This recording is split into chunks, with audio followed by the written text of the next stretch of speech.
வணக்கம். அமரர் கல்கி எழுதிய பொன்னியின் செல்வன் பாகம் 1 புதுவெள்ளம் அத்தியாயம் 25 கோட்டைக்குள்ளே. பனைமரச் சின்னம் பொறித்த மோதிரம் கதைகளில் வரும் மாய மோதிரத்தைப் போல அபாரமான மந்திர சக்தி வாய்ந்ததாக இருந்தது. காலை நேரத்தில் பால் தயிர் விற்பவர்கள், பூக்கூடைக்காரர்கள், காய்கறி விற்பவர்கள், பழக்கடைக்காரர்கள் மற்றும் பல தொழில்களையும் செய்வோர், கணக்கர் முதலியவர்கள் ஏக கூட்டமாக கோட்டைக்குள் பிரவேசிக்க முயன்று கொண்டிருந்தார்கள். கோட்டை கதவின் திட்டிவாசலை அடைந்து அவர்களை ஒவ்வொருவராக உள்ளே விடுவதில் கோட்டை வாசல் காவலர்கள் தங்கள் அதிகாரத்தை காண்பித்துக் கொண்டிருந்தார்கள். ஆனால் வந்தியத்தேவன் பனைமர சின்னம் பொறித்த மோதிரத்தை காட்டியதுதான் போதும். காவலர்கள் மிக்க மரியாதை காட்டி கோட்டை கதவுகளில் ஒன்றை திறந்து விட்டார்கள். வந்தியத்தேவன் கோட்டைக்குள் போனான். தஞ்சாவூர் கோட்டைக்குள் அவன் கால் வைத்த வேளை என்ன வேளையோ தெரியாது. அதிலிருந்து எத்தனையோ முக்கிய நிகழ்ச்சிகள் தொடர்ந்து வந்தன. கோட்டைக்குள் போனதும் கொஞ்ச நேரம் வரையில் வந்தியத்தேவன் ஒரு பிரமிப்பில் ஆழ்ந்திருந்தான். காஞ்சி பழைய பல்லவர் சாம்ராஜ்யத்தின் தலைநகரம் பல தடவை எதிரிகளின் தாக்குதல்களுக்கு உட்பட்டது. அங்கிருந்த மாளிகைகளும் மண்டபங்களும் மற்ற கட்டிடங்களும் பழமையடைந்து சிதிலமாகி பூஞ்சை காளான் பூத்திருந்தன. அழகிய சிற்ப வேலைப்பாடுகள் அமைந்த கட்டிடங்கள்தான். ஆனாலும் பல பகுதிகள் இடிந்தும் சிதைந்தும் கிடந்தன. ஆதித்த கரிகாலர் வந்த பிறகு புதுப்பித்து கட்டிய சில மாளிகைகள் மட்டும் நகரத்தின் பாழடைந்த தோற்றத்தை மிகைப்படுத்தி காட்டின. இந்த தஞ்சையின் தோற்றமோ நேர்மாறாக இருந்தது. எல்லாம் புதிய மாளிகைகள், புதிய மண்டபங்கள். வெண் சுண்ண மாளிகைகளுக்கு மத்தியில் செம்மண்ணில் சுட்ட செங்கற்களால் கட்டிய சில கட்டிடங்கள் வைரங்களுக்கும் முத்துக்களுக்கும் இடையிலே இரத்தினங்களை பதித்தது போல ஒளி வீசியது. புன்னை, தென்னை, அசோகம், அரசு, ஆல், பலா, வேம்பு போன்ற மரங்களில் அடர்ந்து தழைத்திருந்த இலைகள் மரகத பச்சையின் பல சாயல்களுடன் கண்ணுக்கு இனிமையையும் மனதுக்கு உற்சாகத்தையும் தந்தன. அதிசய சக்தி வாய்ந்த மந்திரவாதியான மயன் புதிதாக நிர்மாணித்த நகரம் இது. இந்த புதிய நகருக்குள் நுழையும் போதே ஒரு புதிய உற்சாகம் பிறந்தது. உள்ளம் பூரித்து பொங்கியது. காரணம் தெரியாத கர்வம் நிறைந்தது. கோட்டையின் கட்டுக்காவல்களையும் கோட்டைக்குள் நுழைவதில் உள்ள நிர்பந்தங்களையும் கவனித்திருந்த வந்தியத்தேவன் உள்ளே அதிக ஜன நடமாட்டமே இல்லாமல் வெறிச்சோடி இருக்கும் என்று நினைத்திருந்தான். ஆனால் அதற்கு நேர்மாறாக தெருக்கள் எல்லாம் ஜே ஜே என்று கூட்டமாய் இருந்தது. குதிரைகளும் குதிரை பூட்டிய ரதங்களும் பூமி அதிரும்படியாக சத்தமிட்டு கொண்டு சென்றன. கரிய குஞ்சுகள் அசைந்து வருவது போல் நிதானமாகவும் கம்பீரமாகவும் நடந்து வந்த யானைகளின் மணியோசை நாலா பக்கமும் கேட்டது. பூ, காய்கறி, பழம், பால், தயிர் விற்போரின் கூச்சல்கள் செவிகளை துளைத்தன. அவ்வப்போது காலத்தை அறிவிக்கும் ஆளாட்சி மணிகளின் ஓசையும் பேரிகையின் முழக்கமும் கலந்து வந்தது. இசை கருவிகள் எழுப்பிய இன்னிசைகளுடன் மங்கையர் பாடிய மதுர கீதங்கள் கலந்தன. எல்லாம் ஒரே திருவிழா கோலாகலமாய் இருந்தது.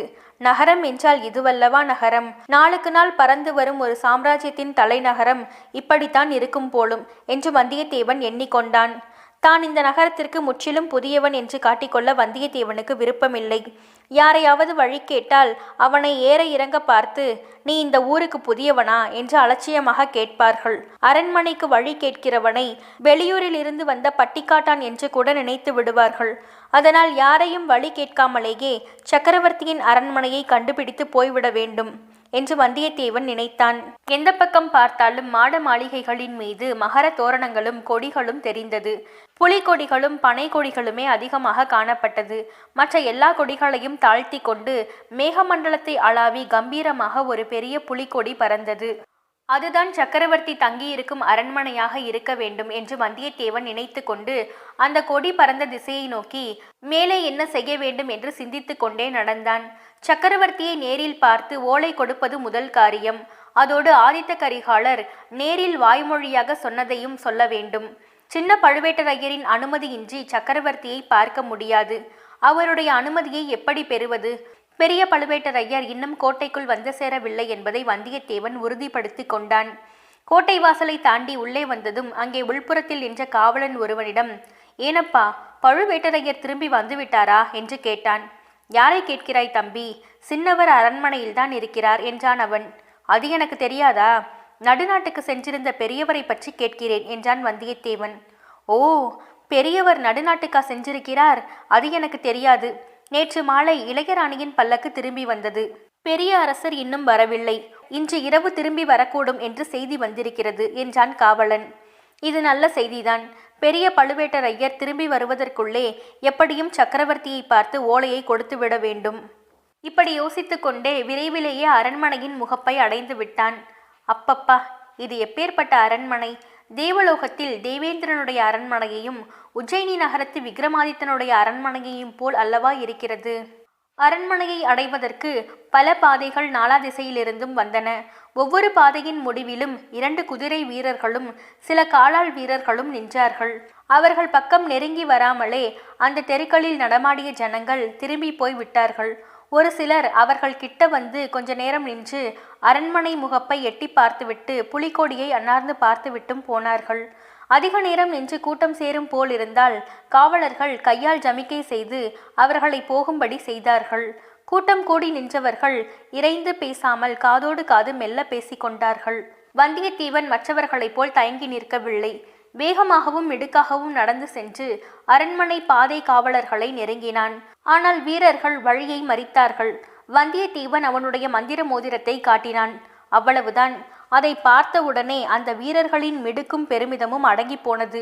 ஒருவர் பின் ஒருவராக 3 பேர் அந்த மோதிரத்தை உற்று பார்த்தார்கள். சரி, வழிவிடுங்கள் என்று ஒருவன் சொன்னான். 2 வேல்கள் உடனே அகன்று நின்று வழிவிட்டன. வந்தியத்தேவன் மிடுக்குடன் நடந்து சென்றான். சின்ன பழுவேட்டரையர் எங்கே இருக்கிறாரோ? எப்படி விசாரிப்பது? யாரிடம் கேட்பது? சின்ன பழுவேட்டரையரின் அனுமதி இல்லாமல் சக்கரவர்த்தியை பார்க்க முடியாது. இந்த பெரிய விஸ்தாரமான அரண்மனையில் நோயாளியான சக்கரவர்த்தி எந்த இடத்தில் இருக்கிறாரோ அதை எப்படி தெரிந்து கொள்வது என்று வந்தியத்தேவன் யோசித்து கொண்டிருந்தான். அவனுக்கு பின்னால் சிலர் கூட்டமாக வருவதை பார்த்து வந்தியத்தேவன் திரும்பினான். 10-15 பேர் கும்பலாக வந்து கொண்டிருந்தார்கள். பட்டு பீதாம்பரங்கள் தரித்திருந்தார்கள். முத்து மாலைகள், மகர கண்டிகள், காதில் குண்டலம் அணிந்திருந்தார்கள். சிலர் நெற்றியில் திருநீரும் மற்றவர்கள் சந்தனம், குங்குமம், ஜவ்வாது பொட்டும் இட்டிருந்தார்கள். இவர்களை பார்த்தால் புலவர்களைப் போல இருந்தது. புலவர் கூட்டம்தான். காவலர்களில் ஒருவன், கவிராயர்கள் வந்திருக்கிறார்கள், வழிவிடுங்கள் என்று சொன்னதுடன் ஒரு வீரனை பார்த்து, சின்ன பழுவேட்டரையர் ஆஸ்தான மண்டபத்தில் இருக்கிறார், அவரிடம் கொண்டு போய் விடு என்றான்.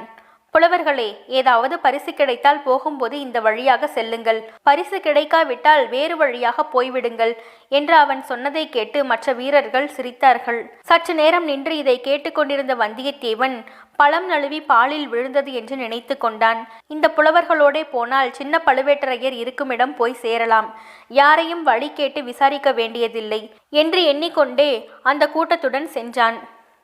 இத்துடன் அத்தியாயம் 25 நிறைவுற்றது. மீண்டும் அடுத்த அத்தியாயத்தில் சந்திப்போம். நன்றி, வணக்கம்.